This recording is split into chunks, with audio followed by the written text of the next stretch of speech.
I'm Emma Walsh, 29, and for 3 years I've been the trusted receptionist at Meadowbrook Therapy Center. I thought I knew the difference between confidentiality and conspiracy, until last Tuesday, when a muffled conversation through Dr. Morrison's office door shattered everything I believed about trust, healing, and the people we turn to in our darkest moments. What I heard wasn't just a violation of ethics, it was a betrayal so profound it made me question every interaction, every knowing smile, every reassuring word I'd witnessed in these halls. The truth about what really happens behind closed doors will change how you see therapy forever. If you've ever trusted someone with your deepest secrets, you need to hear this story. Subscribe for the full revelation that turned my world upside down. 3 years ago, I walked through the glass doors of Meadowbrook Therapy Center with nothing more than a psychology degree I'd never used and a desperate need for steady employment. My employee badge, with its cheerful photo and magnetic strip, became more than just identification. It was my ticket into a world I believed was dedicated to healing. I'd always been drawn to helping people, but graduate school had overwhelmed me with theory and research methodology. Working as Dr. Morrison's receptionist felt like a chance to contribute to something meaningful without the pressure of being responsible for someone's mental health directly. I was the warm voice on the phone, the reassuring smile in the waiting room, the gentle hand that guided anxious clients to their appointments. Meadowbrook wasn't just any therapy practice. Nestled in the affluent Riverside district, the center occupied a converted Victorian mansion with original hardwood floors and stained glass windows that cast rainbow patterns across the waiting room each morning. Dr. Morrison had carefully chosen every detail, from the soft leather chairs to the subtle lavender scent that wafted through the air conditioning system. Everything was designed to create an atmosphere of safety and trust. My desk sat in the main reception area, positioned so I could see everyone who entered while maintaining clear sightlines to Dr. Morrison's office. The appointment book, a thick, leather-bound planner that Dr. Morrison insisted we use instead of digital scheduling, sat prominently on my desk. There's something more personal about handwritten appointments, he told me during my first week. It shows we care about the details. I loved that book. Each page represented lives in transition, people seeking help, healing happening in real time. I'd trace my finger along the entries, imagining the breakthroughs and progress being made. Behind those office doors, Mrs. Henderson, struggling with anxiety after her husband's death. Marcus, the teenager working through depression. Sarah, rebuilding her self-esteem after an abusive marriage. Dr. Morrison had an impressive reputation in our community. His diplomas and certificates covered an entire wall: Harvard Medical School, Johns Hopkins residency, certifications in trauma therapy, addiction counseling, and family systems work. Clients traveled from 3 states away to see him. The local newspaper had featured him twice as Therapist of the Year. But it was more than credentials that made him special. Dr. Morrison had a gift for making people feel understood. I watched him greet clients with genuine warmth, remembering details about their children, their jobs, their hobbies. He'd spend extra time with those who needed it, never rushing anyone out of his office. Many clients told me they'd never felt so heard by a mental health professional. Emma, he'd say, stopping by my desk between appointments, Mrs. Chen seemed particularly fragile today. Make sure to follow up with a wellness call tomorrow. His attention to his clients' well-being went far beyond the typical therapeutic relationship. I took pride in being part of their healing journey. When clients arrived shaking with anxiety, I'd offer them chamomile tea and speak in soothing tones until their breathing slowed. When they left sessions with red-rimmed eyes, I'd have tissues ready and words of encouragement. Healing isn't linear, I'd remind them, repeating something Dr. Morrison often said. Every step forward matters, even the small ones. The work felt sacred to me. These people trusted us with their deepest fears, their most shameful secrets, their most desperate hopes for change. They came to us broken and left us stronger. At least, that's what I believed was happening. Dr. James Morrison was everything you'd want in a therapist, at least on the surface. Tall and distinguished at 52, with silver threading through his dark hair and kind eyes behind wire-rimmed glasses, he carried himself with the quiet confidence of someone who genuinely cared about human suffering. His voice was warm honey, never rushed, always measured and thoughtful. His office wall told the story of a brilliant career dedicated to healing. The diplomas weren't just impressive, they were a testament to decades of specialized training. Harvard Medical School, 1995. Johns Hopkins Psychiatry Residency, 1999. Advanced certifications in trauma-informed therapy, cognitive behavioral therapy, dialectical behavior therapy, and family systems work. Awards from the American Psychological Association. Recognition from the National Alliance on Mental Illness. But what struck me most about Dr. Morrison wasn't his credentials, it was how he made people feel. I watched him work magic in those first moments when anxious clients entered his office. His handshake was firm but not overwhelming. He'd offer them water or tea, ask about their parking experience, comment on something personal they'd mentioned in a previous session. By the time they settled into the comfortable chair across from his desk, their shoulders had already begun to relax. The therapeutic relationship begins the moment someone decides to seek help, he told me during my training. Every interaction, from the phone call to schedule an appointment to the goodbye at the end of session, contributes to their healing journey. He practiced what he preached. Dr. Morrison remembered birthdays, asked about children by name, and followed up on job interviews or medical appointments his clients had mentioned. When Mrs. Patterson's son deployed overseas, Dr. Morrison spent the first 10 minutes of every session asking for updates before addressing her depression. When teenage Marcus struggled with college applications, Dr. Morrison helped him brainstorm essay topics alongside their work on anxiety management. His approach to therapy was holistic and innovative. While other therapists in town stuck to traditional talk therapy, Dr. Morrison incorporated mindfulness techniques, somatic experiencing, and even art therapy when appropriate. He'd redesigned his office to feel more like a living room than a clinical space, soft lighting, comfortable furniture, plants in every corner, and abstract artwork that sparked conversations about interpretation and meaning. Clients adored him. The waiting room was constantly filled with grateful voices sharing their progress with me. Dr. Morrison saved my marriage, Mrs. Rodriguez told me after a particularly emotional session. He helped me understand patterns I'd been repeating for 20 years. Marcus's mother called regularly just to thank us. "I have my son back," she'd say through tears.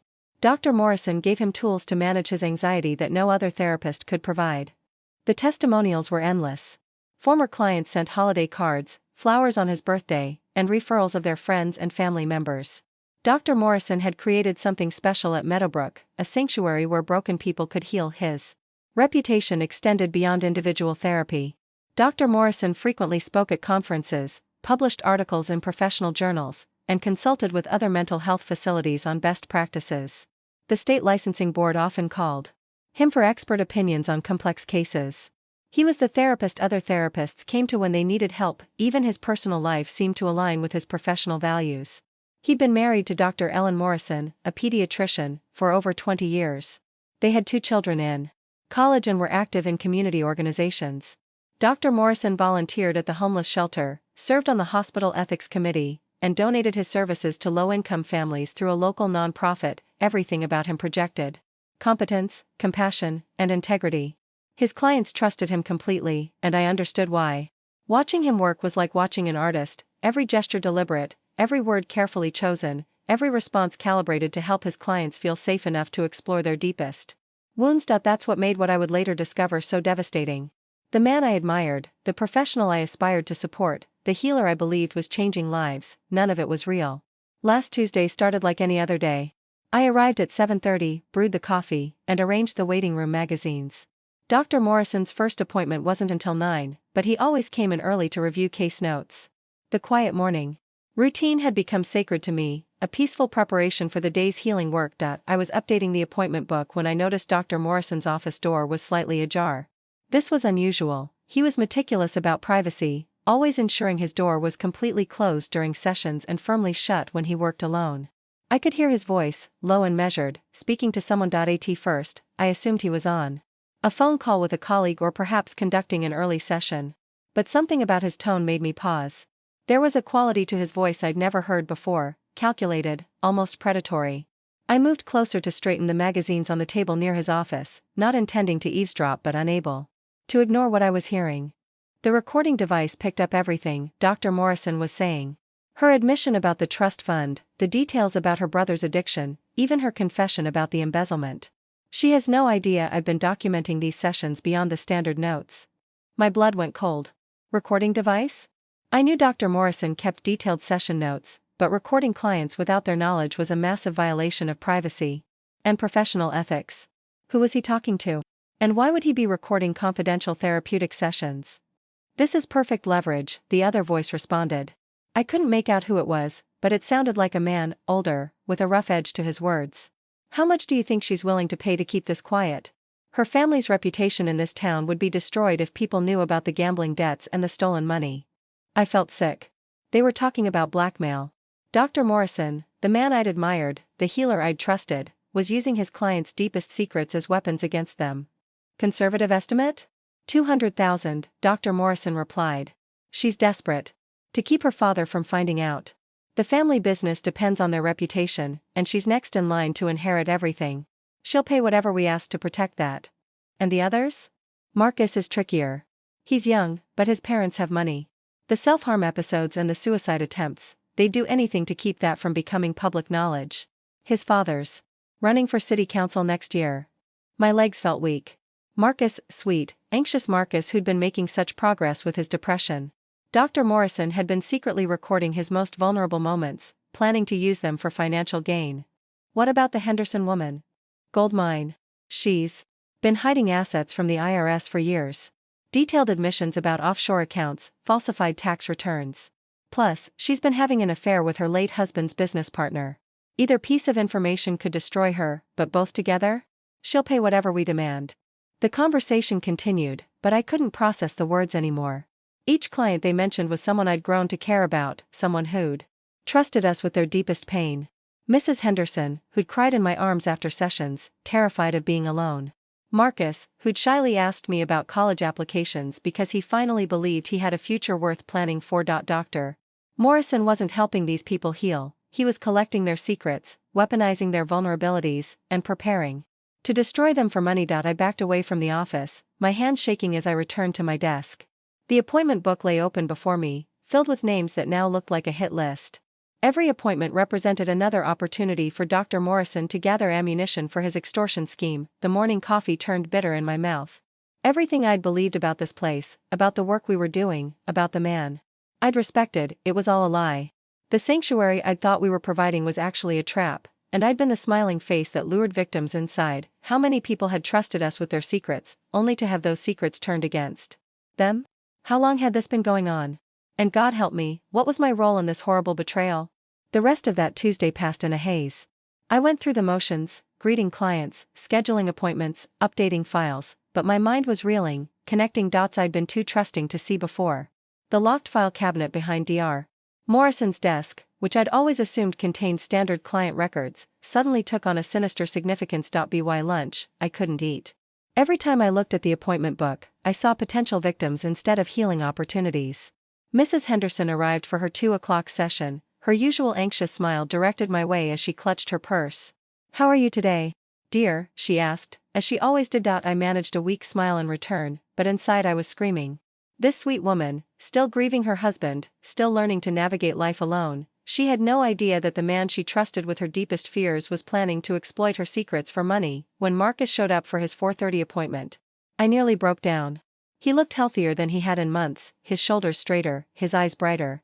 "Hey, Ms. Emma," he said, using the nickname he'd given me. "Guess what? I got accepted to State University.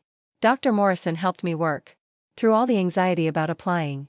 "That's wonderful, Marcus," I managed, but the words felt like ash in my mouth. How could Dr. Morrison help this boy believe in his future while simultaneously planning to destroy it? After Marcus disappeared behind Dr. Morrison's door, I found myself staring at that locked file cabinet. What else was in there? How many other clients were being secretly recorded? How long had this been going on? I began thinking back over the past 3 years, looking for signs I'd missed. Suddenly, patterns emerged that I'd previously attributed to Dr. Morrison's exceptional dedication to his clients, the unusually long sessions with certain clients. I'd thought he was going above and beyond, but now I wondered if he was drawing out more information, encouraging deeper confessions. The way he'd ask me to schedule specific clients during times when the office was otherwise empty, I'd assumed it was for their privacy, but maybe it was for his protection. There were the clients who'd seemed to get worse instead of better. Janet Morrison had been coming for over a year, dealing with postpartum depression, but lately she'd seemed more anxious, more fearful. She'd started asking me about Dr. Morrison's other clients, wondering if she was normal compared to them. At the time, I'd thought she was just insecure about her progress. Now I wondered if Dr. Morrison was deliberately undermining her confidence, keeping her vulnerable and dependent. Then there was Richard Santos, the prominent local businessman, who'd been seeing Dr. Morrison for anger management after a DUI arrest. He'd started coming twice a week instead of once, and during our brief interactions, he'd seemed increasingly paranoid. He'd ask me strange questions about confidentiality, about who had access to files, about whether the office had security cameras. I'd reassured him about our privacy policies, but his anxiety had only seemed to increase. The billing pattern suddenly made sense too. Dr. Morrison charged premium rates, nearly double what other therapists in town charged, and he insisted on cash payments from certain clients. Some people prefer the discretion, he'd explained when I'd questioned the unusual payment arrangements. It's another way we protect their privacy. Privacy. The word that had once made me proud now made me sick. I thought about the pharmaceutical samples I'd noticed in Dr. Morrison's office, small bottles and packets from drug companies that he kept in a locked drawer. When I'd asked about them, he'd said they were samples for clients who couldn't afford medications, another sign of his compassion. But what if they were something else entirely? What if he was providing unlicensed treatments, creating dependencies, or worse? The insurance forms I processed daily took on new meaning. Dr. Morrison billed for extended sessions, specialized treatments, and consultation services that I now realized might not have actually occurred. The amounts were staggering. Some clients' annual therapy costs exceeded what most people paid for mortgage payments. As the day ended and Dr. Morrison emerged from his final session, he greeted me with his usual warm smile. "How was your day, Emma? You seem a bit tired." I forced myself to meet his eyes, this man I'd once admired so deeply. "Just a long day," I said. "Nothing unusual." "Well, get some rest," he said, gathering his briefcase. "Tomorrow's another day of important work." Important work. The phrase that had once filled me with purpose now felt like a mockery. As I watched him leave, I realized that everything I'd believed about my job, my workplace, and my role in people's healing had been a carefully constructed lie. The question now was, what was I going to do about it? That Friday, I couldn't shake the feeling that I needed to know more. The conversation I'd overheard had haunted me for 3 days, and I'd barely slept. Every time I closed my eyes, I heard Dr. Morrison's voice calculating the worth of his clients' secrets. I had to find out how deep this went. I volunteered to stay late to catch up on filing, something I'd never done before, but Dr. Morrison seemed pleased by my dedication. "That's wonderful, Emma. The key to the office is in my desk drawer if you need to lock up. I have dinner plans with Ellen tonight." By 6:30, the building was empty except for me. The silence felt different now, not peaceful, but ominous. I sat at my desk for a few minutes, gathering courage, then approached the security camera mounted in the corner of the reception area. I'd never paid much attention to it before, assuming it was just standard office security. Now I wondered what else it might have recorded. The camera's red light blinked steadily, indicating it was active. I followed the cord to a small recording device tucked behind my desk, equipment I'd somehow never noticed despite sitting 3 feet away from it for 3 years. My hands trembled as I examined the digital recorder. It was more sophisticated than I'd expected, with multiple inputs and what looked like remote monitoring capabilities. If there was one camera here, were there others? I moved through the office more carefully, looking for equipment I'd previously overlooked. In Dr. Morrison's office, I found a second camera, cleverly concealed behind the frame of one of his diplomas. It was positioned to capture the entire seating area where clients sat during sessions. My stomach dropped as the implications hit me. Dr. Morrison wasn't just audio recording his clients, he was filming them. Every tear, every breakdown, every moment of vulnerability was being captured and stored. The therapeutic sanctuary I'd believed in was actually a sophisticated surveillance operation. The security footage device was connected to Dr. Morrison's computer. When I tried to access it, I discovered it was password protected, but the hint question made my blood run cold. What year did I start collecting? Collecting what? Collecting whom? I was still staring at the computer screen when I heard a key in the front door. Panic shot through me as I realized Dr. Morrison had returned. I quickly moved away from his desk and pretended to organize files. In the reception area, my heart pounding so loudly I was sure he could hear it. "Emma? I thought you'd be gone by now," Dr. Morrison said as he entered. There was something different about his voice, less warm, more calculating. "Working very late tonight." "Just trying to get ahead on next week's filing," I said, hoping my voice sounded normal. "I'll be done soon." He studied me for a moment longer than felt comfortable.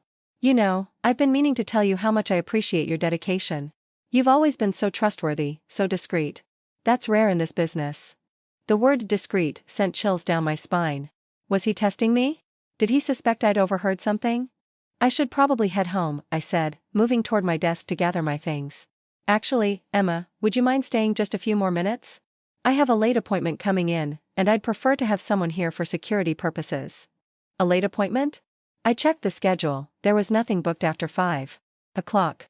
"Of course," I said, though every instinct screamed at me to leave. At 7:15, a woman I'd never seen before entered the office.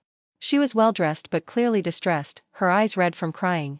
Dr. Morrison greeted her with his usual professional warmth, but there was something performative about it now that I knew what to look for. "Mrs. Davidson, please come in. Emma, we'll need complete privacy for this session." Mrs. Davidson. The name wasn't in our regular client files, but as I watched her follow Dr. Morrison into his office, I realized this might be one of those cash-paying clients he'd mentioned. The ones who preferred discretion. I pretended to work while straining to hear anything from the office. The walls were thick, but occasionally I caught fragments of conversation. Mrs. Davidson was crying, talking about something involving money. And her husband. Dr. Morrison's responses were too quiet to make out, but his tone had that same calculated quality I'd heard during the conversation with his mysterious partner. The session lasted nearly 2 hours, far longer than standard therapeutic appointments. When Mrs. Davidson finally emerged, she looked even more distressed than when she'd arrived. Her hands shook as she wrote out a check, not for Dr. Morrison's usual fee, but for an amount that made my eyes widen.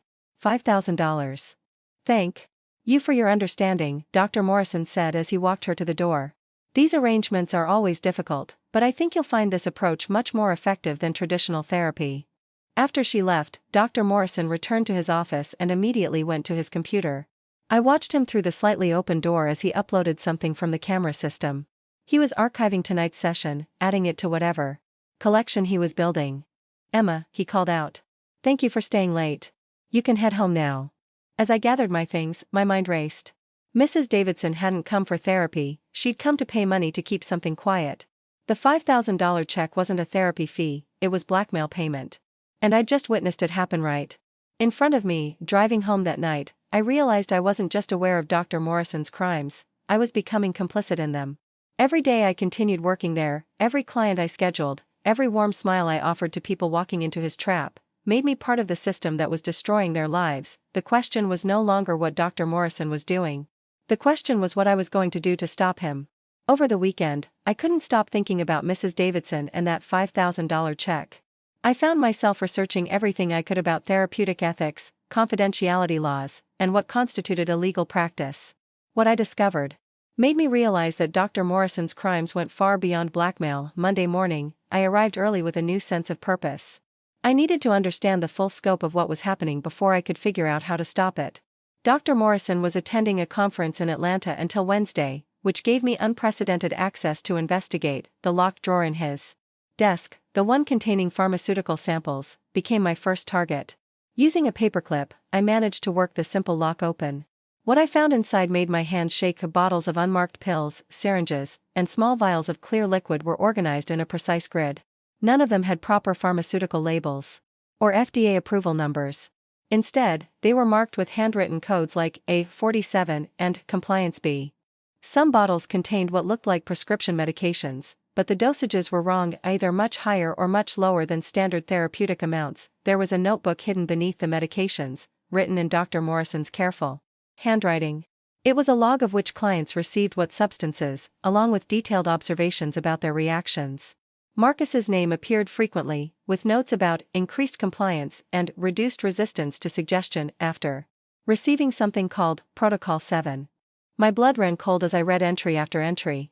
Dr. Morrison wasn't just recording his clients' secrets, he was drugging them to make them more vulnerable, more likely to reveal sensitive information, more dependent on his help. The medications weren't helping them heal, they were chemical tools for manipulation. Mrs. Henderson's entry made me sick. Subject responds well to anxiety amplification. Increased dosage of compound A23 results in heightened emotional state and accelerated disclosure of financial information. Subject now admits to multiple IRS violations and offshore accounts previously undisclosed. Anxiety amplification. He was deliberately making her more anxious, then positioning himself as her only source of relief. The sweet woman who brought me cookies at Christmas was being systematically poisoned to extract her secrets. I photographed every page of the notebook with my phone, my hands trembling as I documented the evidence. Each entry represented another violation, another person whose trust had been weaponized against them. The pharmaceutical samples weren't just random drugs, they were a carefully curated toolkit for psychological manipulation. Some appeared to be experimental compounds, possibly obtained through black market channels or stolen from legitimate research facilities. Others were standard medications being used in completely inappropriate ways. One vial labeled Truth Enhancement contained a clear liquid that Dr. Morrison had been adding to the herbal tea he offered clients. According to his notes, it was a mild sedative combined with a disinhibition agent that made people more talkative and less guarded. Every client who accepted his hospitality was being unknowingly drugged. I thought about all the times I'd prepared that tea, innocently adding honey and lemon while Dr. Morrison discreetly added his enhancement. I'd been poisoning people and didn't even know it. The notebook revealed the true purpose behind Dr. Morrison's unorthodox therapeutic approaches. The extended sessions weren't about providing better care, they were about giving the drugs more time to take effect. The relaxing atmosphere, the comfortable furniture, the soothing music, it was all designed to keep clients calm while pharmaceutical manipulation made them vulnerable. His treatment protocols had nothing to do with healing. Dependency cycle involved gradually increasing dosages while providing emotional support only when clients revealed sensitive information. Resistance breaking used mild hallucinogens to create confusion and fear, then positioned Dr. Morrison as the only stable figure in their experience. Marcus's protocol was particularly disturbing. Dr. Morrison had been deliberately triggering his anxiety attacks with chemical compounds, then rescuing him with antidotes, creating a traumatic bonding that made the teenager completely dependent on his therapist's intervention. The scope of the operation was staggering. Dr. Morrison had been running human experiments under the guise of therapy, using his clients as unwilling test subjects for psychological manipulation techniques. The pharmaceutical samples weren't just tools for blackmail, they were evidence of systematic abuse spanning years. As I carefully returned everything to its original position, I realized I was no longer just a witness to Dr. Morrison's crimes.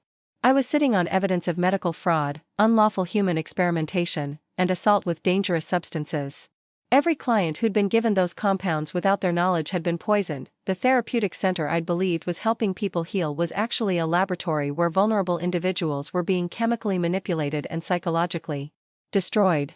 And somewhere in those locked files was evidence of how many people Dr. Morrison had already destroyed in pursuit of his twisted research. I needed to find those files. But more importantly, I needed to find a way to warn his current clients before he destroyed any more lives. Tuesday morning brought a new horror as I began examining the insurance forms I'd been processing for 3 years without question. With Dr. Morrison still at his conference, I had access to files I'd normally never see, the financial records that told the real story of Meadowbrook Therapy Center. The insurance forms stacked on my desk looked innocent enough, but now I scrutinized every line item with new understanding. What I found was a sophisticated fraud operation that made the blackmail seem almost secondary. Dr. Morrison had been billing insurance companies for services that never existed. Sessions listed as intensive psychodynamic therapy were actually 30-minute drug administration appointments. Family counseling sessions involving Marcus's parents had never happened. I would have scheduled them and been present when they arrived. Specialized trauma treatment protocols, with premium billing rates, were covers for his chemical experimentation. The amounts were staggering. Mrs. Henderson's insurance had been billed for over $80,000 in the past year alone for advanced anxiety treatment modalities and experimental therapeutic interventions. Her actual sessions with Dr. Morrison lasted an hour each week, but the insurance forms claimed she was receiving daily intensive treatment worth $1,200 per session. Marcus's file revealed even more elaborate fraud. His parents' insurance, a premium plan through his father's corporate job, had been charged for residential-level intensive treatment, despite Marcus living at home and attending regular school. The billing codes indicated 24-hour monitoring, specialized medical supervision, and experimental psychiatric medications that required constant oversight. None of it was real. The specialized treatments existed only on paper, designed to maximize insurance payouts while providing cover for Dr. Morrison's actual activities. He'd created an entire fictional treatment program that justified charging premium rates while actually conducting illegal human experiments, but insurance fraud was just one revenue stream. The cash payments from clients like Mrs. Davidson weren't recorded anywhere in the official books. These were completely off-the-record transactions that funded the operation while keeping certain activities hidden from regulatory oversight. I found a second set of financial records hidden in Dr. Morrison's desk, the real accounting that showed where the money was actually going. Payments to pharmaceutical suppliers with no legitimate business addresses. Large cash withdrawals with no documented purpose. Wire transfers to offshore accounts in countries with strict banking privacy laws. The pharmaceutical expenses alone exceeded $200,000 annually. Dr. Morrison was purchasing experimental compounds, controlled substances, and custom-formulated drugs from sources that clearly operated outside legal channels. Some invoices were from companies I'd never heard of, with names like Cognitive Research Solutions and Behavioral Enhancement Labs. One particularly disturbing expense report showed payments for subject recruitment and compliance monitoring language. That made his clients sound like laboratory animals rather than human beings seeking help. The amounts suggested he was paying others to identify vulnerable targets and monitor their responses to his treatments. The scope of the financial fraud extended to research grants and professional development funds. Dr. Morrison had been claiming tax deductions and receiving research funding for innovative therapeutic approaches that were actually criminal experimentation. He'd convinced grant-making organizations to fund his crimes while maintaining his reputation as a legitimate researcher. Equipment purchases revealed the true nature of his setup. High-end video recording equipment, specialized audio surveillance systems, and computer software designed for data collection and analysis, all purchased with insurance fraud proceeds and research grants. The therapeutic center was actually a sophisticated data collection facility designed to gather blackmail material and research results. The insurance forms also revealed how Dr. Morrison selected his victims. He specifically targeted clients with premium insurance coverage, substantial personal assets, or family connections to wealth and power. The intake forms I'd been innocently processing for years contained detailed financial screening questions disguised as standard therapeutic assessment tools. Mrs. Henderson hadn't been randomly assigned to Dr. Morrison, she'd been carefully selected because her insurance would cover experimental treatments and her personal wealth made her a perfect blackmail target. Marcus's family had been chosen because his father's corporate insurance provided excellent coverage and his parents would pay anything to protect their son's future. Every client in Dr. Morrison's practice had been screened for their financial exploitation potential. The therapeutic center wasn't accepting patients based on their need for help. It was recruiting victims based on their ability to fund the operation and their vulnerability to manipulation. As I documented the financial evidence, I realized that hundreds of thousands of dollars had been stolen from insurance companies, grant organizations, and individual clients. The money trail led to a criminal enterprise that used the therapeutic relationship as cover for systematic exploitation, but what terrified me most was the realization that this operation was too sophisticated for Dr. Morrison to be running alone. The offshore accounts, the pharmaceutical suppliers, the research connections, someone else was involved, someone with the resources and knowledge to build this kind of criminal infrastructure. The conversation I'd overheard about we and us suddenly made perfect sense. Dr. Morrison was part of a larger organization, and Meadowbrook Therapy Center was just one node in a network designed to exploit vulnerable people seeking mental health treatment. I was no longer just uncovering one man's crimes, I was discovering evidence of organized criminal activity that potentially involved multiple locations, numerous victims, and millions of dollars in fraud. While Dr. Morrison remained at his conference, I made a decision that would haunt me forever. I needed to understand the full impact of his crimes, which meant reaching out to former clients. Using the contact information from old files, I began making calls under the pretense of conducting a routine follow-up survey about their therapeutic experience. What I discovered broke my heart and confirmed my worst fears. The first person I contacted was Emma Walsh, a former client who'd been treated for postpartum depression 2 years ago. When I explained I was calling from Meadowbrook for a follow-up survey, there was a long silence before she spoke. "I can't talk about that place," she whispered. "Please don't call me again." But something in her voice told me she needed to talk. I gently pressed, explaining that I was concerned about the quality of care and wanted to ensure future clients received better treatment. "You want to know about my experience?" Jennifer's voice cracked. "Dr. Morrison destroyed my life. I went to him because I was struggling after my daughter was born, and I left worse than when I started.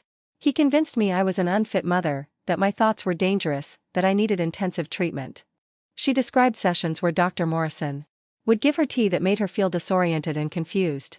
He said it was herbal remedy for anxiety, but after drinking it, I couldn't think clearly. I'd tell him things I never meant to share, admit to fears and thoughts that weren't even real. The pharmaceutical manipulation I discovered was having devastating real-world consequences. "He recorded everything," Jennifer continued. "And then he started asking for money. He said he was concerned about my mental state, that he might need to report me to Child Protective Services unless I could afford more intensive treatment. More intensive treatment that cost thousands of dollars and involved her coming to the office late at night for specialized sessions." Jennifer had paid over $30,000 to prevent Dr. Morrison from reporting her as an unfit mother, money her family desperately needed for their newborn's medical expenses. The worst part, she sobbed, is that I really was getting sicker. The more I saw him, the more paranoid and depressed I became. It wasn't until I stopped going and found a real therapist that I realized he'd been making me worse on purpose. My second call was to Robert Chen, a former client who'd sought help for gambling addiction. His story was eerily similar. Dr. Morrison had provided medications that were supposed to help with impulse control but actually made his gambling worse while making him more talkative during sessions. He got me to admit everything, Robert said. About the money I'd stolen from my business, about the debts I was hiding from my wife, about the illegal gambling operations I was involved with. Then he started asking for payments to continue treatment. Said if I stopped coming, he'd have to report my criminal activities to the authorities. Robert had paid $50,000 over 8 months before finally realizing he was being blackmailed. I only stopped because I ran out of money to give him. By then, my gambling had gotten so much worse that I'd lost everything anyway. My wife left me, my business failed, and I ended up in real therapy to deal with what he'd done to me. The pattern became clear with each call. Dr. Morrison would identify clients' vulnerabilities, use pharmaceutical manipulation to extract sensitive information, then leverage that information for financial gain while simultaneously making their original problems worse. Sarah Martinez had sought help for anxiety after a car accident. Dr. Morrison had convinced her she had PTSD and needed experimental treatment involving drugs that made her paranoid and unable to function at work. When she couldn't afford his escalating fees, he threatened to have her declared mentally incompetent and unable to care for her children. David Thompson had gone to Dr. Morrison for marriage counseling after his wife discovered his affair. Instead of helping repair the relationship, Dr. Morrison had secretly recorded David's admissions of financial infidelity and sexual misconduct, then demanded payment to keep the information from his wife's divorce attorney. Each story followed the same horrific pattern: vulnerable people seeking help, pharmaceutical manipulation to extract secrets, escalating demands for money, and deliberate worsening of their mental health to maintain control. But the most devastating call was to Linda Garrett, whose 18-year-old son had been seeing Dr. Morrison for depression and suicidal ideation. She spoke in a broken whisper that told me everything before she said a word. "My son is dead," she said simply. He killed himself 3 months after starting treatment with Dr. Morrison. The medications that doctor gave him made him worse, more paranoid, more convinced that everyone was against him. The pharmaceutical manipulation that was designed to extract information had proven fatal when used on someone already struggling with suicidal thoughts. The night before he died, he told me Dr. Morrison had been recording their sessions and threatening to share them with his college admissions officers. He was terrified his future was ruined. Linda's son had taken his own life rather than face the consequences of whatever Dr. Morrison had recorded during his most vulnerable moments. A young man seeking help for depression had been driven to suicide by the very person supposed to save him. As I hung up from that final call, I realized I wasn't just documenting crimes, I was uncovering evidence of murder. Dr. Morrison's manipulation hadn't just destroyed lives and stolen money. It had killed an innocent teenager who'd simply asked for help. The anonymous letters I'd found hidden in Dr. Morrison's desk weren't just complaints, they were desperate pleas from people whose lives had been systematically destroyed by someone they'd trusted with their deepest pain. That night, I sat in my apartment with printed copies of the American Psychological Association's ethics code spread across my kitchen table. The document that had once seemed like abstract professional guidelines now read like a catalog of every violation Dr. Morrison was committing daily. Principle A. Beneficence and non-maleficence. Psychologists strive to benefit those with whom they work and take care to do no harm. Dr. Morrison was systematically harming every client he treated, using their vulnerabilities against them while making their conditions worse. Principle B. Fidelity and responsibility. Psychologists establish relationships of trust. He was destroying trust itself, turning the therapeutic relationship into a weapon. Principle C. Integrity. Psychologists seek to promote accuracy, honesty, and truthfulness. Every interaction he had with clients was built on deception and manipulation. The document made it clear that I had not just a right but an obligation to report him. Standard 1.05 specifically addressed reporting ethical violations, stating that psychologists who have knowledge of colleagues' unethical conduct should encourage resolution of the issue and report it to appropriate authorities when necessary. But knowing what I should do and finding the courage to do it were entirely different things. I researched whistleblower protections late into the night, trying to understand what would happen if I came forward. The news articles I found were not reassuring. Healthcare whistleblowers often faced retaliation, job loss, legal challenges, and years of litigation. Many ended up financially ruined, professionally blacklisted, and psychologically destroyed by the very system they tried to protect. Karen Silkwood. Jeffrey Wigand. Chelsea Manning. The names of famous whistleblowers read like a cautionary tale of personal sacrifice for the greater good. These people had done the right thing and paid devastating personal prices for their courage. What scared me most was the sophistication of Dr. Morrison's operation. This wasn't just one rogue therapist, it was an organized criminal enterprise with resources, connections, and the ability to destroy anyone who threatened their business. If they could manipulate vulnerable people seeking help, what could they do to someone actively working against them? I thought about Linda Garrett's son, dead at 18 because he couldn't bear the thought of his secrets being exposed. If Dr. Morrison was willing to drive a teenager to suicide, what would he do to protect himself from exposure? My phone rang at midnight, startling me from my research. The caller ID showed Dr. Morrison's number. Emma? I hope I'm not calling too late. I wanted to check in since I'll be returning tomorrow. There was something different about his voice, a subtle edge that made my skin crawl. Did he somehow know what I'd been doing? Had he discovered that I'd accessed his files? Everything's fine here, I managed to say, trying to keep my voice steady. Just catching up on some reading. That's wonderful. Continuing education is so important in our field. What are you reading about?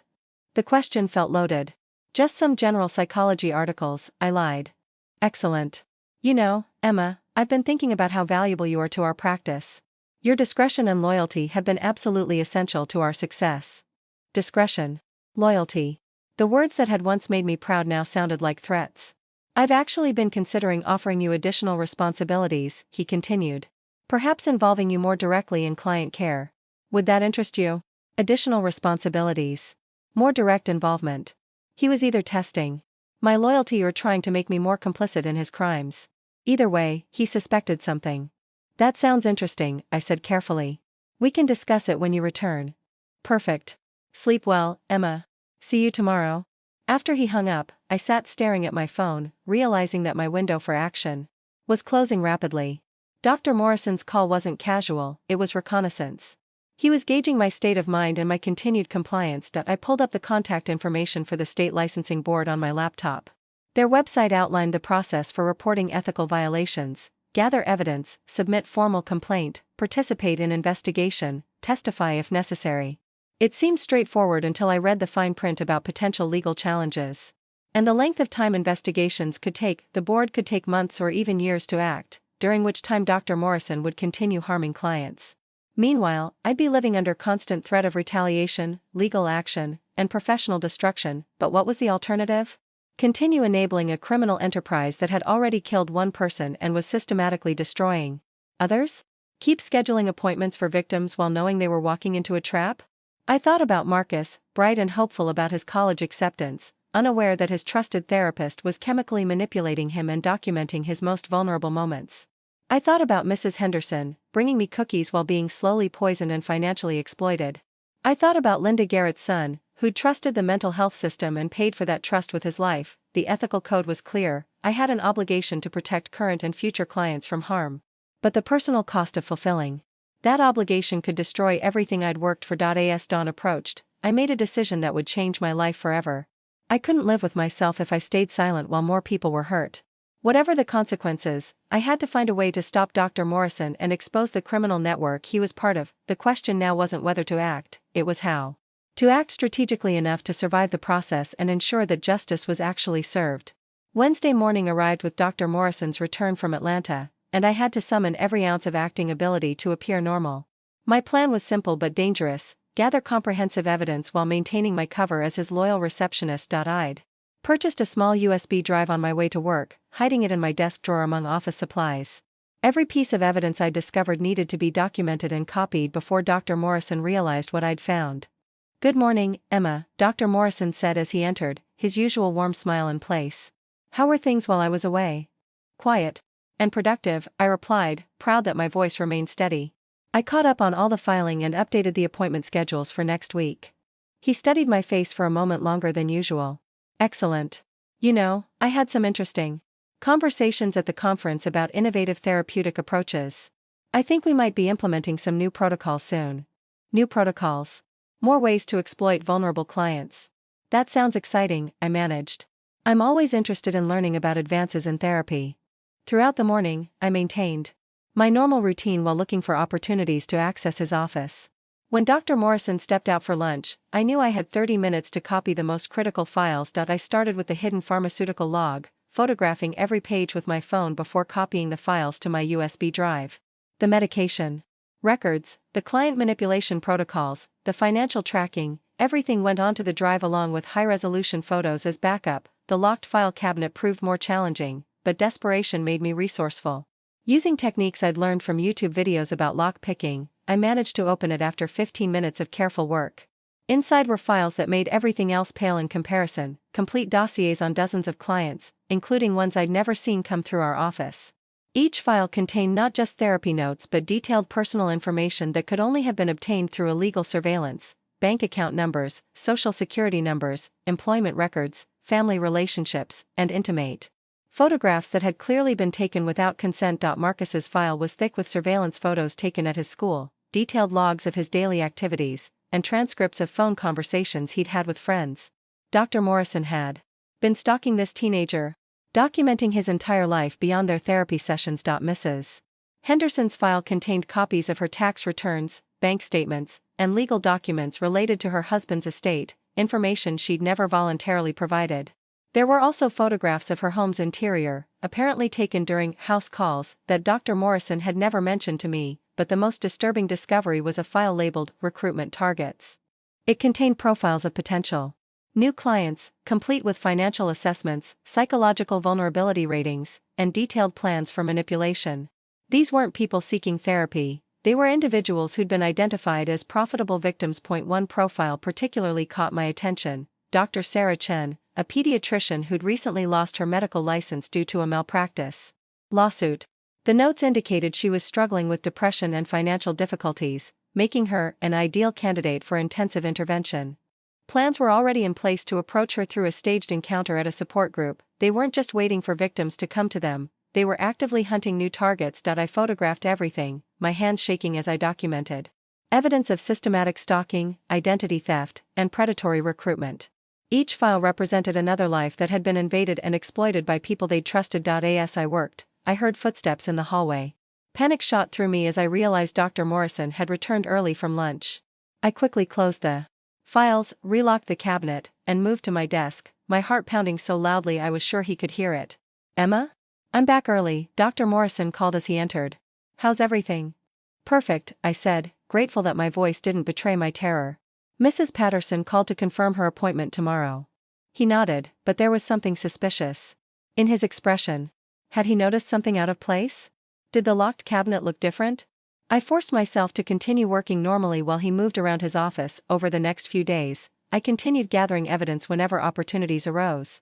Late evenings when Dr. Morrison left early, brief moments between appointments, lunch breaks when the office was empty, I used every available minute to document the scope of the criminal operation. I discovered that the surveillance extended far beyond Meadowbrook Therapy Center. Dr. Morrison was connected to a network of corrupt mental health professionals operating across 3 states. They shared client information, coordinated blackmail schemes, and referred profitable victims to each other. The USB drive grew heavy with evidence: financial records proving insurance fraud, pharmaceutical logs documenting illegal human experimentation, surveillance photos showing stalking and privacy violations, and communication records revealing a criminal conspiracy involving dozens of perpetrators. But as my evidence collection became more comprehensive, Dr. Morrison's suspicions seemed to grow.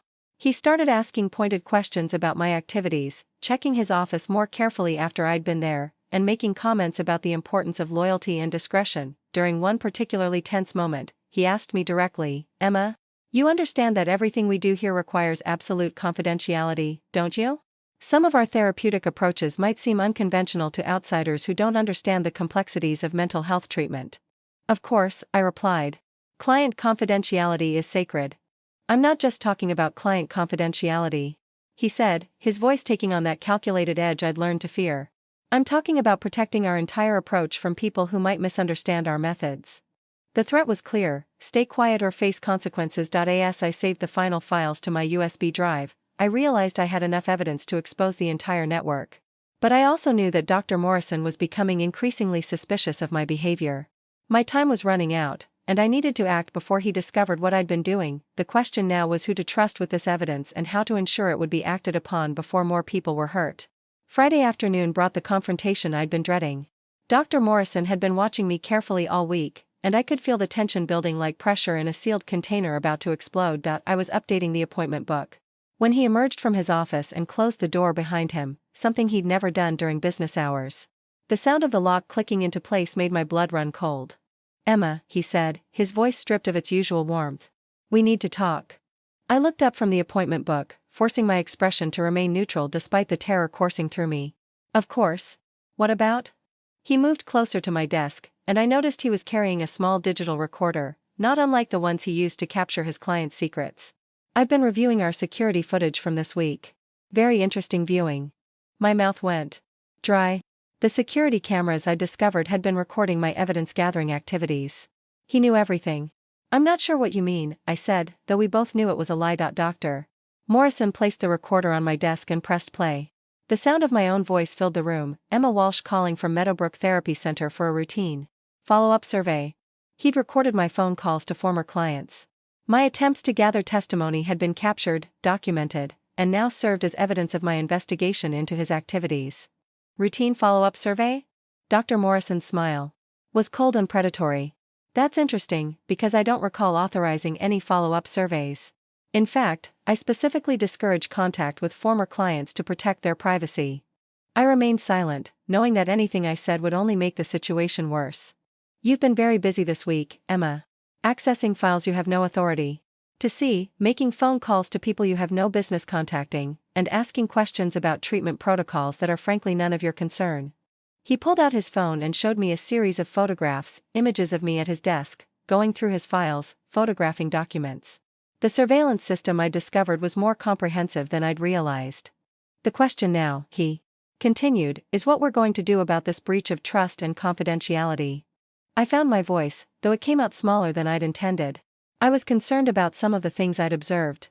"The medications, the recordings, the financial arrangements, you were concerned?" His laugh was harsh and bitter. "Emma, you have no training, no education, and no authority to evaluate therapeutic interventions. What you've done isn't concern, it's espionage."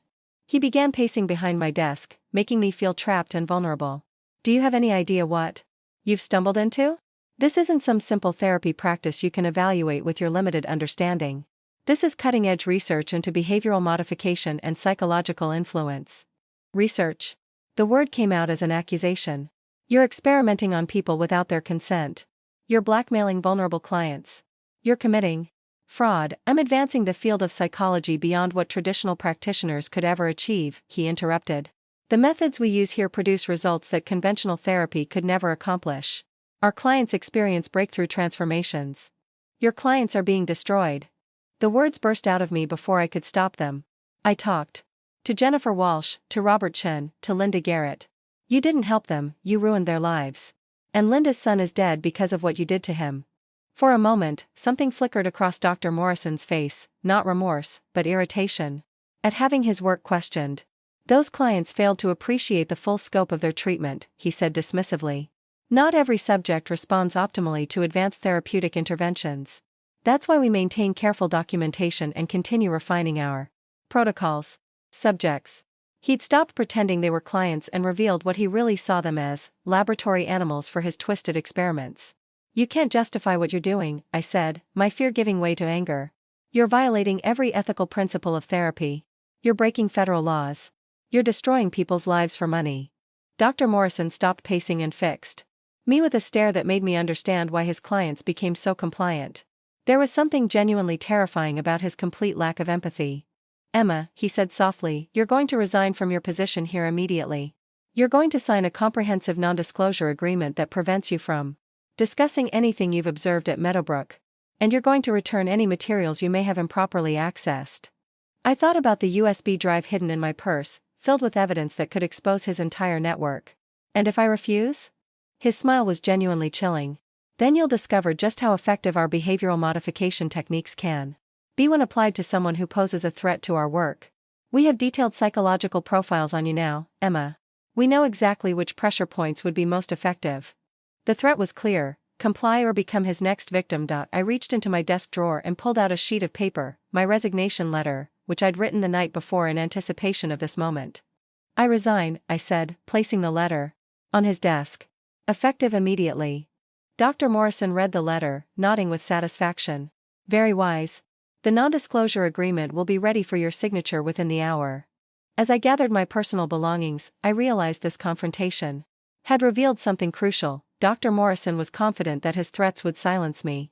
He believed that fear would keep me compliant, just as it had kept his clients trapped, but what he didn't understand was that my fear had transformed into something much more dangerous to him: determination to ensure that justice was served. No matter the personal cost, walking out of Meadowbrook Therapy Center for the last time, I carried with me not just evidence of his crimes, but absolute certainty that I would never stop fighting to expose what he'd done. That evening, I sat in my apartment with my laptop open and the USB drive containing evidence of Dr. Morrison's crimes. The state licensing board contact information glowed on my screen, but making that first call felt like stepping off a cliff into an unknown abyss. Dr. Patricia Williams answered on the third ring. State Board of Psychology, Investigations Department. My name is Emma Walsh, I began, my voice shaking despite my preparation. I need to report serious ethical violations and possible criminal activity by a licensed psychologist. There was a pause, then the sound of papers rustling. I'll need to take some preliminary information. What's your relationship to the psychologist in question? I was his receptionist for 3 years. I've witnessed insurance fraud, unlawful human experimentation, blackmail, and client abuse. Another pause, longer this time. Those are very serious allegations, Ms. Walsh. I'll need to transfer you to Dr. Martinez, our senior investigator. 10 minutes on hold gave me time to second-guess everything. Was I making a mistake? Did I have enough evidence? Would anyone believe a receptionist making accusations against a respected therapist? Ms. Walsh? This is Dr. Martinez. I understand you have concerns about a colleague's conduct. I spent the next hour detailing everything I discovered, from the pharmaceutical manipulation to the blackmail schemes to the surveillance operation. Dr. Martinez listened without interruption, occasionally asking clarifying questions that made me hopeful she was taking my report seriously. This is indeed very serious, she said when I finished. However, I need to be honest with you about our process. Investigations of this magnitude can take months or even years. We'll need to verify your evidence, interview witnesses, and coordinate with other agencies. Months? The word hit me like a physical blow. Dr. Morrison is actively harming clients right now. How many more people will he destroy while you're investigating? I understand your frustration, but we have to follow proper procedures. False accusations can destroy careers, so we must be thorough. False accusations. Even when presenting evidence of criminal activity, I was immediately viewed with suspicion. Dr. Martinez continued, I also need to warn you that Dr. Morrison will be notified of the investigation. He has a right to respond to the allegations and provide his own evidence. He'll know I reported him. The implications terrified me. Dr. Morrison had already threatened me, and now he'd have official confirmation that I was working against him. All complainants' identities are protected during the investigation, but given your position at his practice, he'll likely deduce who filed the report. After hanging up with the licensing board, I realized I needed additional support. 1. Agency moving slowly wasn't enough when lives were at stake. My next call was to the FBI's white-collar crime division. The federal agent who answered seemed more interested when I mentioned interstate fraud and organized criminal activity. We'll need to see your evidence, Agent Sarah Collins told me. Can you come in tomorrow morning? What about protecting current clients? I asked. Shouldn't someone warn them immediately? We have to be careful not to interfere with ongoing criminal activity in ways that might compromise a larger investigation, she explained. If this is as extensive as you describe, we need to gather additional evidence before making arrests. Additional evidence. More delays while Dr. Morrison continued operating. I tried calling the local police, but the desk sergeant seemed confused by my report. This sounds like a professional licensing issue, he said. You should contact the state board. I did contact the state board. I'm reporting criminal activity, fraud, assault, stalking, blackmail. Is there an immediate threat to someone's safety? I thought about Marcus, scheduled for an appointment next week, unaware that his trusted therapist was chemically manipulating him. Yes, there are immediate threats. We'll send an officer to take a report. Officer Jennifer Park arrived too. Hours later, a young woman who seemed genuinely concerned but clearly overwhelmed by the complexity of my allegations. She took detailed notes but admitted this was beyond her expertise. I'll forward this to our fraud division, she promised. But honestly, this sounds like something that needs federal attention. 3 agencies, 3 different processes, 3 different timelines. Meanwhile, Dr. Morrison was free to continue his crimes. My final call was to the local newspaper. Maybe public pressure could force faster action where official channels were moving too slowly. "This is quite a story," said reporter Michael Chen, after I'd outlined the basics. "But we'll need to verify everything independently before we can publish anything. Accusations against healthcare professionals require extensive fact-checking to avoid libel issues." "How long will that take?" "Several weeks at minimum. We'll need to interview sources, review documents with our legal team, and give Dr. Morrison a chance to respond." Several weeks. More delays, more opportunities for Dr. Morrison to harm clients. As night fell, I realized that doing the right thing was far more complicated than I'd imagined. Every agency had procedures, protocols, and legal requirements that prioritized protecting institutions over protecting victims. The system was designed to be thorough and fair, but it wasn't designed to stop ongoing crimes quickly. While investigators investigated and reporters fact-checked, Dr. Morrison would continue manipulating vulnerable people seeking help. I thought about Linda Garrett's son, who'd killed himself rather than face exposure of his secrets. How many other desperate clients might choose the same tragic solution while bureaucrats moved slowly through their procedures? But I also realized something else. My report had started a process that would eventually lead to justice. The wheels were turning, even if they were turning slowly. Multiple agencies were now aware of Dr. Morrison's crimes, and eventually, the weight of evidence would become impossible to ignore. The question was whether I could protect current clients while waiting for the system to act, and whether I was strong enough to withstand whatever retaliation Dr. Morrison might attempt while investigations proceeded. As I prepared for bed, I made one final decision: I would continue fighting, no matter how long it took or what it cost me personally. The people seeking help deserved someone who wouldn't give up on them. 3 weeks after my initial reports, I received a formal letter that made everything feel suddenly real. The State Board of Psychology was launching an official investigation into Dr. James Morrison's practice, and I was requested to provide additional testimony and evidence. The official investigation notice felt like validation, proof that my concerns were being taken seriously by people with the authority to act. But it also meant that Dr. Morrison would soon be formally notified that his professional conduct was under scrutiny. Agent Collins from the FBI called the same morning.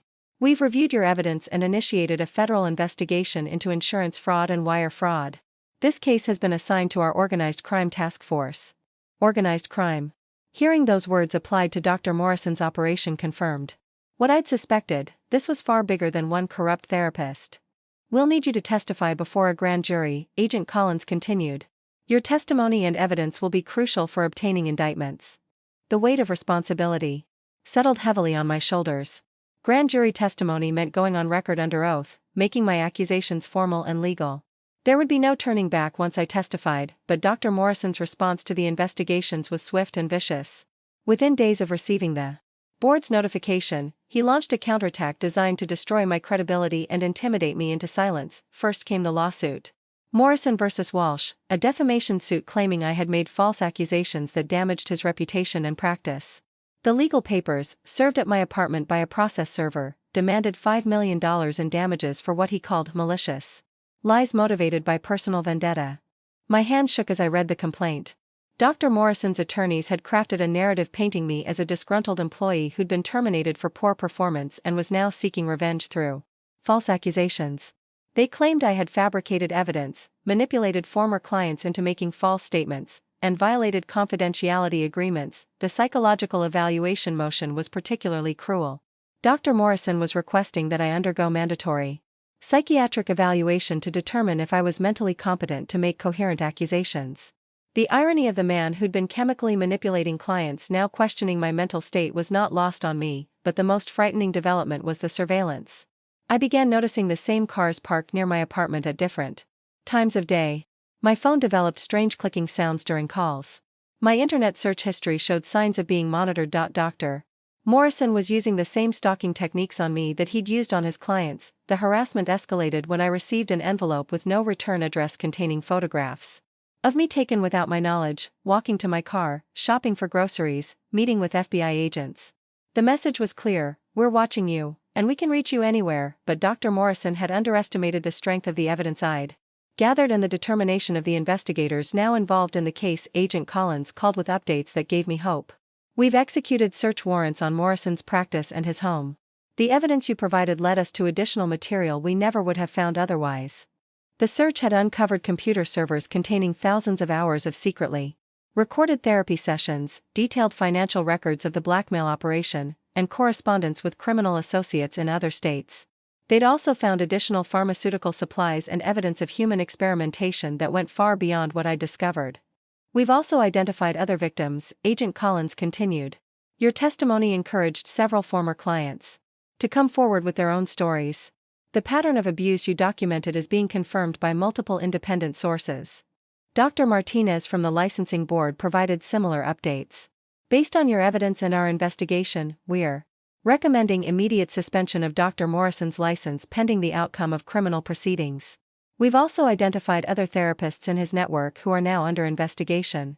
The investigation was revealing a criminal conspiracy involving at least 7 licensed therapists across 3 states. They'd been sharing clients, coordinating blackmail schemes, and conducting coordinated research into pharmaceutical manipulation of therapy clients, but the breakthrough that vindicated everything came when Marcus's parents contacted the authorities. They'd noticed changes in their son's behavior and had him tested for drugs. The results showed traces of unlicensed compounds in his system, chemical evidence of Dr. Morrison's illegal experimentation. Marcus is willing to testify, Agent Collins told me. His courage in coming forward, inspired by your initial report, has given us direct evidence of criminal assault with dangerous substances. Mrs. Henderson also came forward after being contacted by investigators. She provided bank records showing the extortion payments and detailed testimony about how Dr. Morrison had manipulated her anxiety to extract financial information. The domino effect was beginning. Each person who found the courage to speak out encouraged others to come forward, creating an overwhelming body of evidence that no amount of legal maneuvering could dismiss. But as the investigation gained momentum, Dr. Morrison's retaliation became more desperate and dangerous. The man who'd once threatened me with behavioral modification techniques was now trying to destroy my life through legal warfare and psychological intimidation. I realized I was no longer just a witness to his crimes, I had become his primary target. The evidence I'd gathered and the investigation I'd sparked posed an existential threat to his operation, and he was willing to use every weapon at his disposal to silence me. The question now was whether I could survive his retaliation long enough to see justice served. The federal courthouse felt imposing as I walked up its marble steps, clutching my folder of evidence. Today was grand jury testimony day, the moment when everything I'd discovered would become part of the official legal record. Agent Collins met me at the security checkpoint, her presence reassuring as we navigated the bureaucratic maze. The grand jury has been hearing testimony for 2 weeks, she told me as we rode the elevator. Your evidence and the subsequent investigation have uncovered crimes beyond what any of us initially imagined. The grand jury room was smaller than I'd expected, filled with ordinary citizens who would decide whether the evidence warranted criminal charges. As I raised my right hand to swear the oath, I thought about all the people whose lives had been destroyed by Dr. Morrison's manipulation. For 3 hours, I detailed everything I'd witnessed and discovered. The pharmaceutical experiments, the blackmail schemes, the insurance fraud, the surveillance operation. The prosecutor walked me through each piece of evidence, connecting dots that painted a comprehensive picture of systematic criminal enterprise. Ms. Walsh, the prosecutor asked, in your opinion, was Dr. Morrison operating a legitimate therapy practice? No, I answered without hesitation. He was operating a criminal organization that used therapy as cover for exploitation, manipulation, and theft. The questions from grand jury members were insightful and thoughtful. They wanted to understand how such extensive crimes could operate undetected, how the therapeutic relationship had been weaponized, and what systemic failures had allowed the abuse to continue. After my testimony, Agent Collins shared developments that vindicated every difficult decision I'd made. The computer servers we seized contained over 10,000 hours of secretly recorded therapy sessions from multiple locations, she revealed. We've identified more than 300 victims across 7 states, with financial losses exceeding $15 million. $15 million. The scope was staggering. Hundreds of vulnerable people seeking help had been systematically exploited by an organized criminal network masquerading as mental health professionals. Dr. Morrison wasn't just running one corrupt practice, Agent Collins continued. He was the regional coordinator for a national organization that targeted therapy clients for exploitation. We've traced connections to similar operations in 12 other states. The pharmaceutical evidence had proven particularly damning. Laboratory analysis of the compounds found in Dr. Morrison's office revealed experimental drugs obtained through theft from research facilities, black market purchases of controlled substances, and custom-formulated chemicals designed specifically for behavioral manipulation.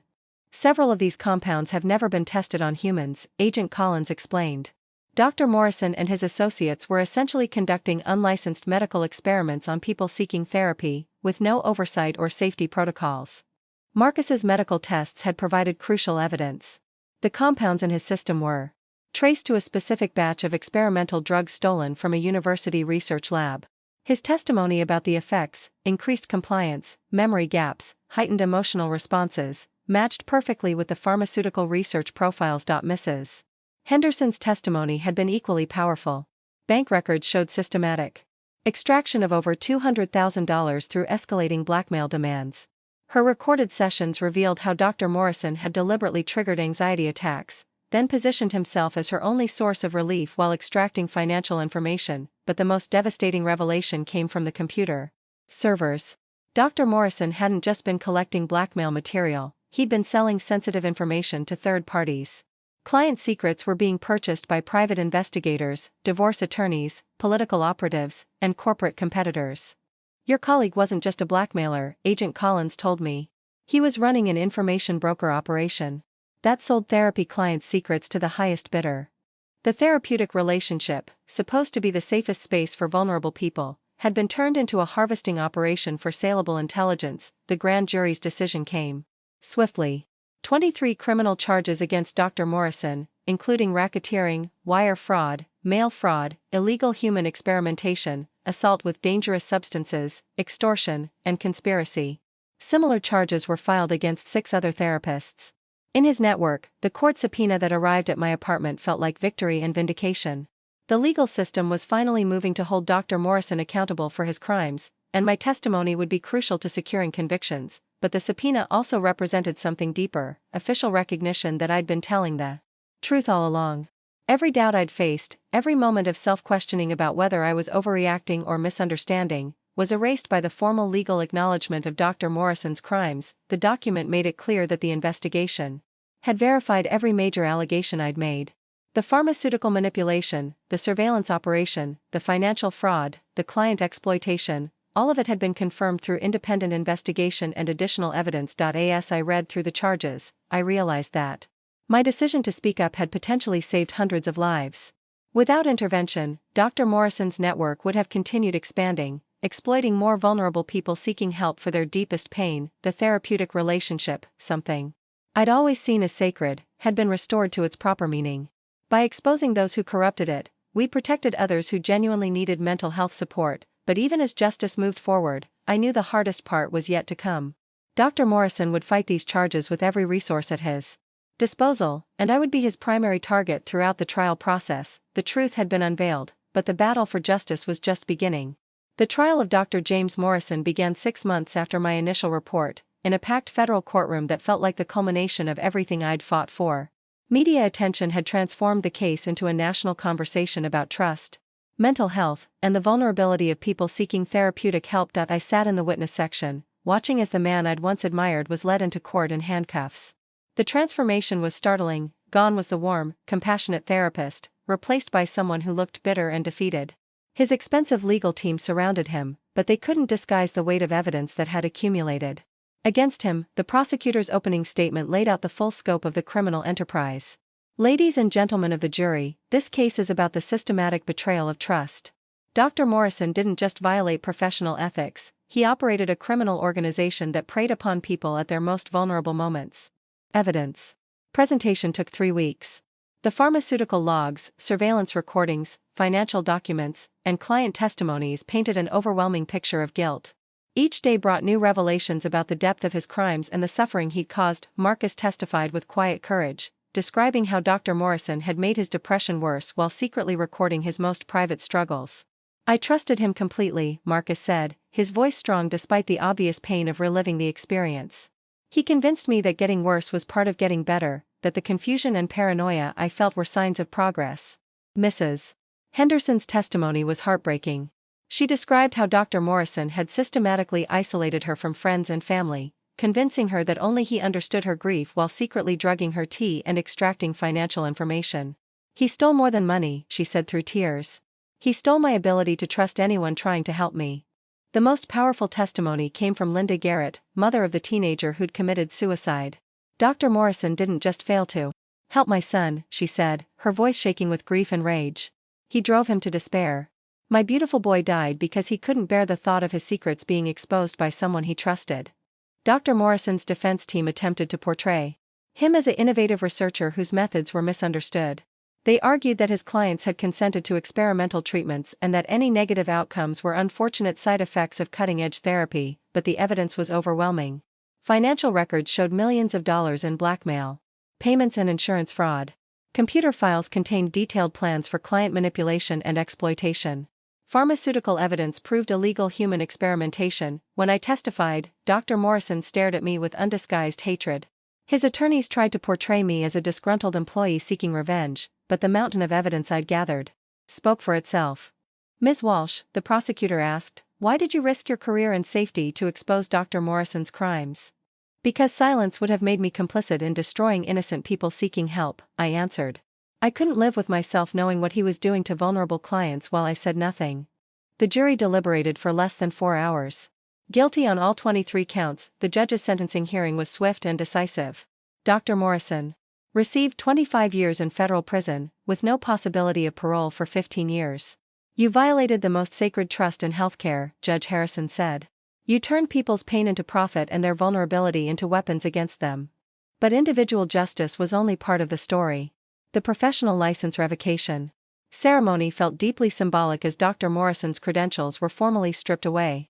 The document that had once given him authority to help people was ceremonially destroyed, ensuring he could never again use professional therapy as cover for criminal activity. The ripple effects extended far beyond Dr. Morrison's individual case. The other 6 therapists in his network received similar sentences, dismantling the entire criminal organization. New federal regulations were implemented requiring enhanced oversight of experimental therapeutic approaches and stricter reporting. Requirements for unusual pharmaceutical usage in mental health settings. The American Psychological Association updated their ethics code to include specific protections against the types of manipulation Dr. Morrison had employed. Mental health licensing boards across the country implemented new screening procedures designed to identify potentially dangerous practitioners before they could harm clients. Most importantly, a victims' compensation fund was established using assets seized from the criminal network. While money couldn't undo the psychological damage, it provided resources for genuine therapy to help victims heal from their experiences. Dr.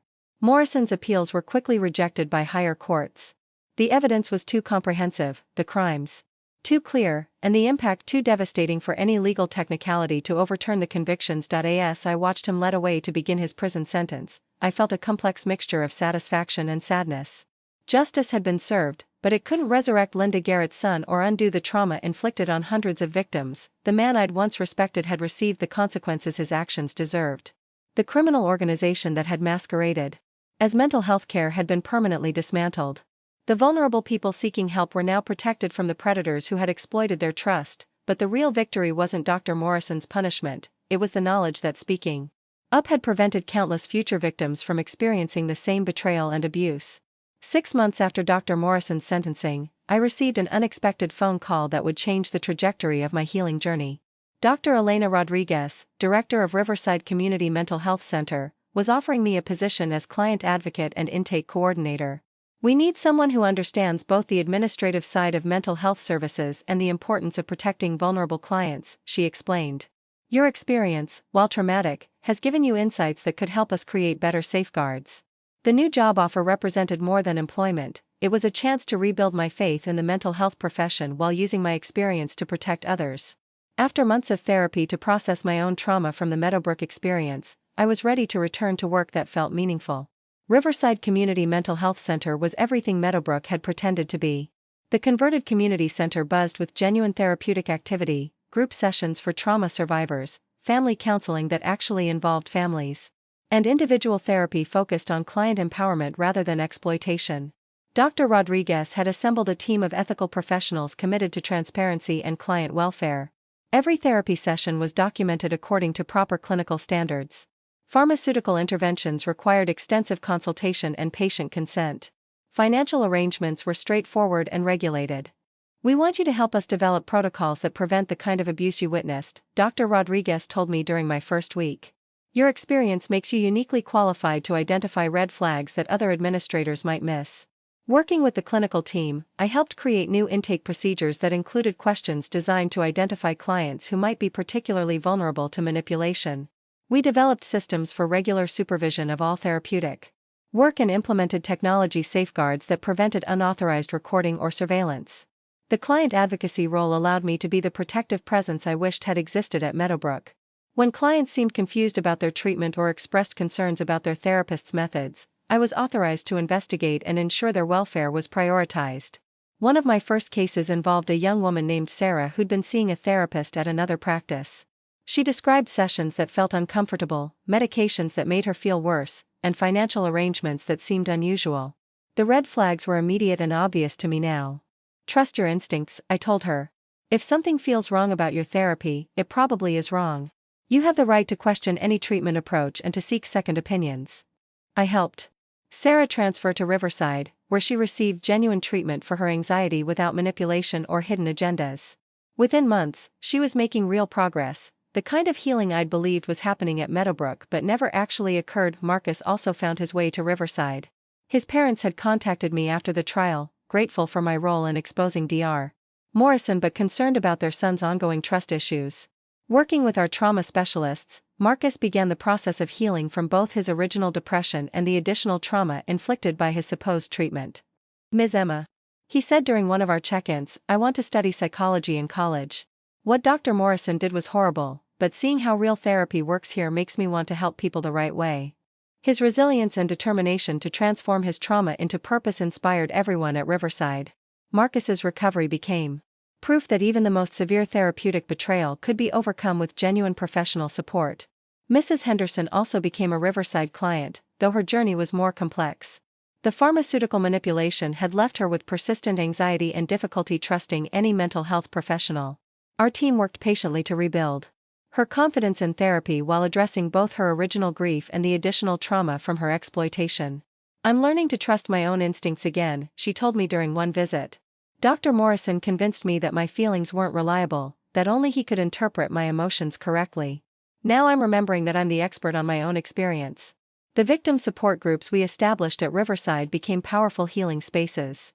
Former clients of Dr. Morrison and his network found community with others who understood their unique trauma. Together, they processed not just their original mental health challenges but the additional wounds caused by therapeutic betrayal. These groups also served an important protective function. Members became skilled at identifying manipulation tactics and supporting others who might be experiencing similar abuse. They transformed from victims into advocates, using their painful experience to protect other vulnerable people.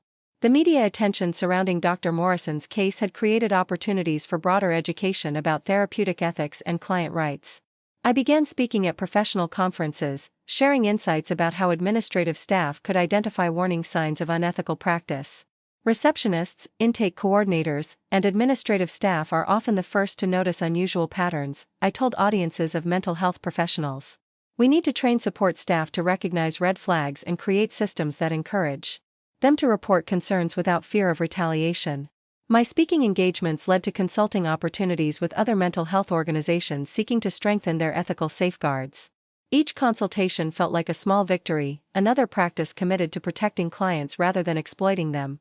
But perhaps the most meaningful aspect of my new role was the direct impact on individual clients.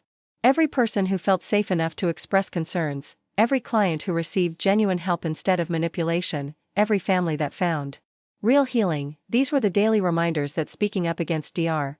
Morrison had been worth every difficult moment. The new job offer letter that had started this chapter of my life remained framed on my office wall, a symbol of redemption and second chances. It represented the transformation of my traumatic experience into protective advocacy for others. Working in ethical mental health care restored my faith in the profession's potential for genuine healing while ensuring that my experience at Meadowbrook served a greater purpose than just exposing one criminal. 2 years have passed since I first overheard that conversation through Dr. Morrison's office door, and my desk at Riverside Community Mental Health Center has become a collection point for something I never expected: thank you cards from clients whose lives were saved by my decision to speak up. The latest edition arrived this morning, a hand-painted card from Marcus, now a sophomore psychology major at State University. Ms. Emma, it reads, I wanted you to know that I'm starting an internship at the campus counseling center this summer. Your courage to expose Dr. Morrison taught me that sometimes protecting others requires risking everything. I want to spend my career making sure therapy is what it's supposed to be, a place of healing, not harm. These cards have become my most treasured possessions, each one representing a life that continued because I found the strength to act when silence would have been safer.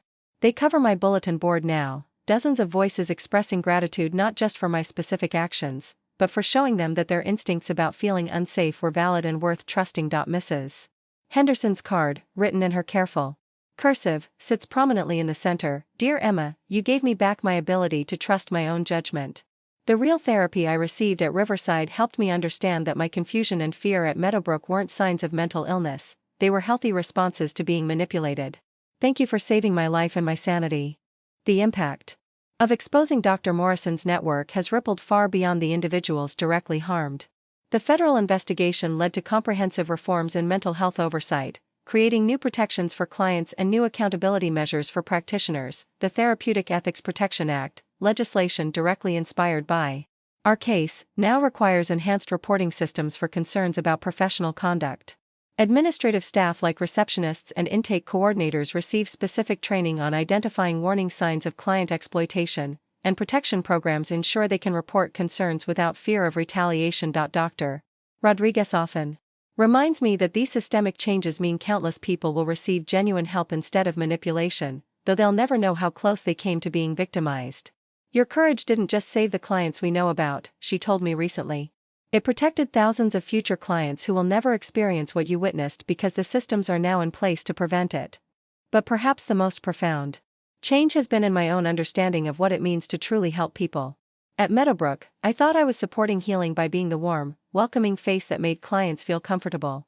Now I understand that real support sometimes means being the person willing to make others uncomfortable by challenging harmful practices. My role as client advocate has evolved into something more comprehensive. I help develop training programs for mental health support staff, consult with practices seeking to strengthen their ethical frameworks, and speak at conferences about protecting vulnerable clients. Each presentation begins with the same message: trust your instincts. If something feels wrong about how clients are being treated, investigate rather than rationalize. The speaking engagements have connected me with other whistleblowers in healthcare, forming a network of people who understand the unique challenges of exposing professional misconduct. We support each other through the ongoing legal complexities, the professional challenges, and the emotional weight of carrying responsibility for protecting others. One letter that particularly moved me came from Dr. Patricia Williams at the State Licensing Board. Your report fundamentally changed how we investigate complaints about mental health professionals. We now have protocols specifically designed to identify organized exploitation rather than individual ethical lapses. The training you helped develop has been implemented across 12 states. The legal proceedings continue, though Dr. Morrison remains in federal prison and will for many years to come. His appeals have been consistently rejected, and additional charges continue to emerge as more victims find the courage to come forward. The criminal network he coordinated has been permanently dismantled, its assets used to fund victim compensation and enhanced oversight programs, but justice measured in prison sentences and financial penalties feels less important now than justice measured in lives saved and systems improved.